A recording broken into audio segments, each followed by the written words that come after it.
Hello, hello. Welcome to another GoTo Pro Business Series. We're very excited today to have with us Dr. Tammy Ogren with Morph Consulting. We're going to talk today about price points and kind of the psychology behind how do you get there. If you've got a product to introduce. But first, before we do that, I want to thank the audience for being with us today, for watching this series. We're so excited because we usually have between 2,500 and we've had as many as 5,000 views on this. So hopefully, as we're doing this, if you've got suggestions for us, please, on topics, then you're very welcome to post those to the Innovation Center page or within comments. If you have questions while we're Facebook Live right now, then you can certainly post those as well, and we'll get to those comments. And if you have our questions, so if you hear a disembodied voice come across the line, that's because we have a question from the audience. We always get very animated and excited about those. I'm like, woo, somebody's watching us out there. And so we appreciate whether you're watching live or whether you're watching after the fact. The whole GoTo Biz Pro series exists because we want to bring business pros. There's a lot of great resources in Kansas City for starting and scaling your business. We want to bring those professionals that we work with that we know that are very, very good at what they do to help companies grow. Whether they're starting in a place or whether they've already started and they're mature, but they need to grow and they want to scale. We wanted to, as an Innovation Center, share our knowledge base and some of our resources with the audience out there. So, Tammy, thanks for being with us today. We're really excited to have you back on the show because you were actually our guinea pig with the GoTo Biz Pro series. I don't even think we had named it at that point. I think it was just like, hey, here's Tammy. Right. So we're excited to have you on. And before I go too far, I want to thank WorksLab co-working space for allowing us to come in when it fit their schedule for us to have the space to do the Facebook Live. But Tammy, welcome back. Yeah, thank you. It's fun. One of the things we've talked about as we've worked with clients through the past year, through the Intech Growth Program, and as you've worked with them through your experience, is, and it absolutely warrants its own series here, is price point. You're starting a company, you're getting ready to go, and we were just talking offline that price point, there's a lot of things that feed into it. So we were talking about it could be it's psychology, it's of the consumer, it's also a lot of times people think about their pre-development costs, but they don't think about operation. Right.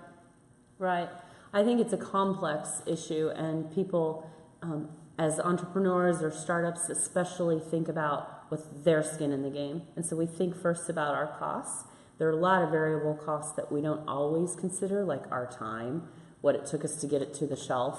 All of that has to be considered. But I think most importantly, we have to get ourselves into the place of the consumer and think who's actually going to buy this, and when they're standing wherever it is they're looking at the product, if it's sitting online doing price comparison, or they're standing in a store, or they're at a festival looking at a booth, or they're etc. What are they experiencing in that moment, and what are the alternatives that they're looking at?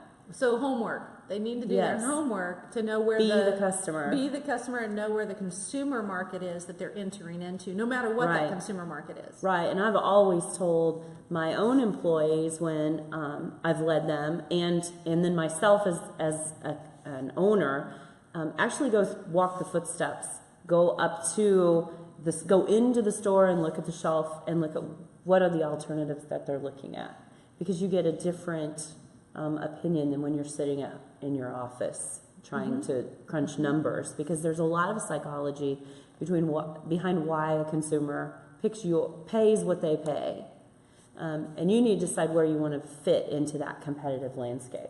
So we all think our product is special. So especially as we're starting, or even if we're established and we're developing a new product and we're entering the market, we have to believe in our product. We have to know that, and we have to vet that product. We all think it's special. We see on a good deal of time that people have just not done that research, or they feel like that their product warrants an extra $1 per jar, or an extra $2 or $5 per jar.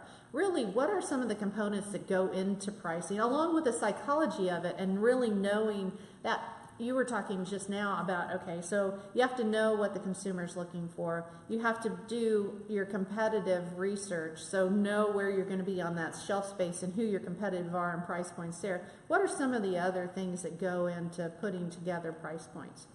So, who are you? What's your image? Are you looking to be reach customers who are willing to pay a premium price for high quality?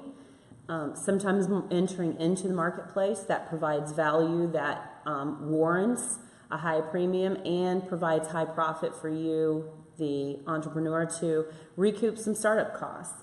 However, if you're entering a really crowded space and there are a lot of people or other products that are identical or comparative, maybe you need to come in at a low price to reach a different customer base that wants to pay, is looking for more price consciousness. And so they're looking for it's an easier sell if I pay less than the competitor.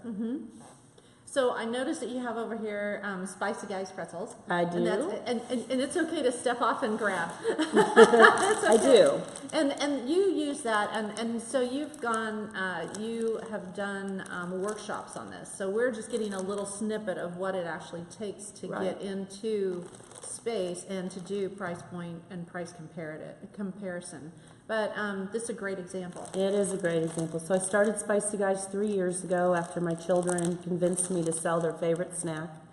And I came into it knowing that we loved this product, but I wasn't sure what strangers would strangers like it as much as my kids did? And two, what would they pay for it? Good point. Don't only go to your family and friends. Don't go to your family and friends. Don't go to them. Right. You want to know what strangers will actually do. And I think the key is to actually put yourself into the market and watch the behavior of the consumer. So I put it out in a cheap bag, in a variety of places, to see if people would even buy it and what they were willing to pay for it. Knowing that price point and then what my costs were, I could try to get to the margins that I needed to even start the business.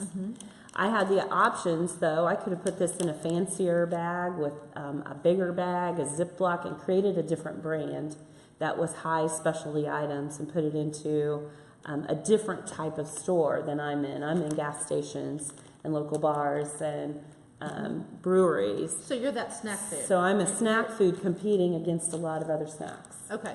But I could be in the specialty store or online in a different packaging at a more premium price. And so I had to decide where I wanted to fit in the market and then test that out and decide my longer term strategy. And that fit into the pricing strategy. Okay, so when you're looking at that, it's a good point. Okay, so don't ask your family and friends because they love the product already. Right. And they love you. And they love you. Well, that's true. Most of them do. And then also look at consumer behavior, see how they act or react. You'd mentioned in there that you also had to consider your operational costs. So what's my price point? What's my break even? What's my break even for this? And so that's a component that we really haven't talked about yet, but that's something you've got to consider when you're doing this stuff. Right, and so when you figure your costs, you have to also consider not only the items in the product, obviously, what it takes me to produce this product, but there are other costs like rent and overhead and time and the transportation to get this to the store. All of that has to be recouped in the price point, or you will eventually not be able to make the profit you need to keep the business running. So as you're looking at, we talk about business planning and we talk about that commercialization process, and we're talking about more and more. As you just said there, when you're talking about that, you have to figure, you have to look down the road, because one of the things that struck me is as a new entrepreneur coming into food or coming into, I've got a product to sell. You have maybe a lot of sweat equity that you're not counting as time or labor, but as your company grows, the costs are associated with that too. So how do you figure in, or how do you estimate or guesstimate? Number one, it's where do I want to be? I heard that. Where do I want Right. to be when I grow up? But the Right. other thing is, how do you figure in those costs that are going to be, such Right. as labor? So all at once, it's you producing and you're selling at a certain price point. You got into stores, but oh man, demand warrants that I hire 2 other people. I haven't figured that in part of my overhead. Right. So what's that process to go through? And sometimes in a startup, people, your family help you out. So there's more labor than we account for. So my advice is to keep track of it, even if you're not paying for it. Even if I'm not paying myself, there you have a timesheet and keep track of it. Allocate what I would have to pay someone else to do that job and include it in the costs early on.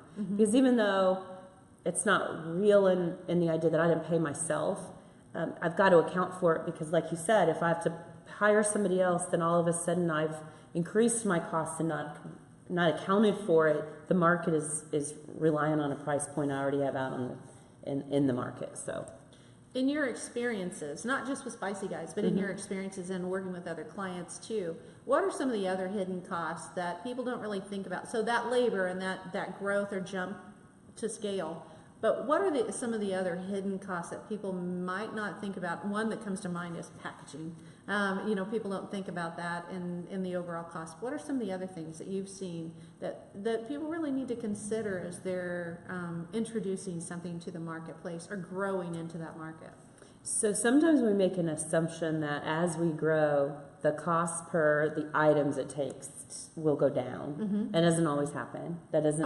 It's not necessarily scalable. We expect it to be, but when I made 100 bags of pretzels, and then I make 3,000 bags of pretzels, it doesn't necessarily go down. Okay. So I think sometimes we assume that. Okay, As a that small with volume company, becomes efficient. that sometimes the barrier to the next price break for us to make more money on that package is far greater than we realized. Okay. I So didn't plan realize for- how many pretzels I'd have to buy to get a lower cost per pound. I wonder how many miles if you stack them side by side. You haven't done that. No. You haven't done that yet. No, no. Well, so what are some of the other methodologies as you look at price point?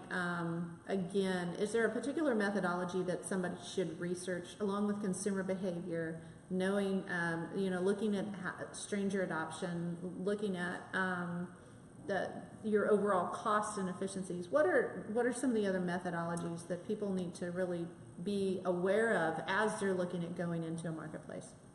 So there are, 15 or so pricing strategies that you could follow, and they can get complicated. So I would say look at things like where you want to fit. Are you looking for economy? What's the customer that you're attracting?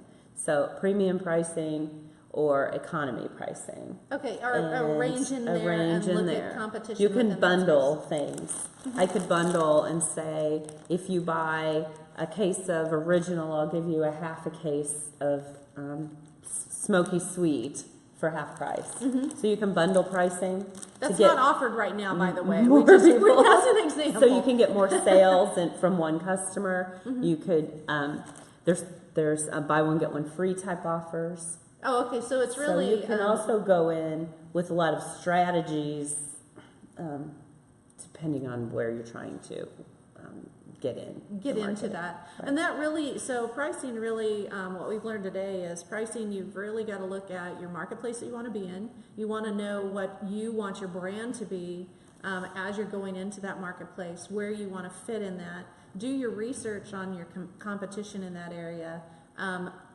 Study the styles as well, because a lot of it is branding and it's how you want to approach the market. And the whole point, if it's a product, whether it's a food product or whether it's a product that the consumer is going to buy, you have to get in the head of the consumer, because it's ultimately going to be their choice to pick up your product versus somebody else's. You're competing in the marketplace for their dollar. Right. And one last thing I would say is, when you know what the consumer behavior is, when you know how they buy and where they go to buy your product, try to fit into that behavior and don't try to come in changing their behavior. There you go. Habit. You don't want to change their habits, because you're already up against trying to enter a market with a new product, try to slide into where they're already buying Yeah. and what their habits are, That's a or their really good pricing point, yeah. structure is.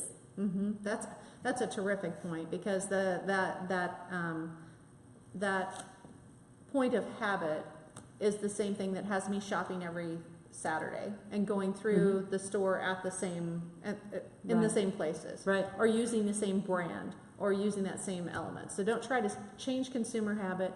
Go with it. Do your research. Put your price on. Consider your operations and consider your brand and where you want to be. Right. So thank you very much. Yeah. I mean, that was a Yeah, lot. We've it's got a lot about in 14 short minutes time. in there, or 15 minutes, and that's a lot of information to cover. We want to thank the audience again for being with us. Thanks Works Lab, and thanks most to Tammy Ogren, Dr. Tammy Ogren with Morph Consulting, as she works with companies to help build their business strategy and their access to market. We want to invite you as an audience. We want to invite you to an event that we're having at the Innovation Center next Tuesday. You were with us when we had KC Biz Solutions on our Facebook Live, and they're going to be doing a workshop here, lunch with the CFO. So you get to learn about from them directly. You can go to the Independence EDC website, the inedc.biz, or you can go on our Facebook and click it and register, and we've got 25 seats available total. So we're looking forward to having you. Wanted to invite you there. We've got upcoming Facebook Live events with Digital Sandbox, so we'll have an encore with them to talk about capital.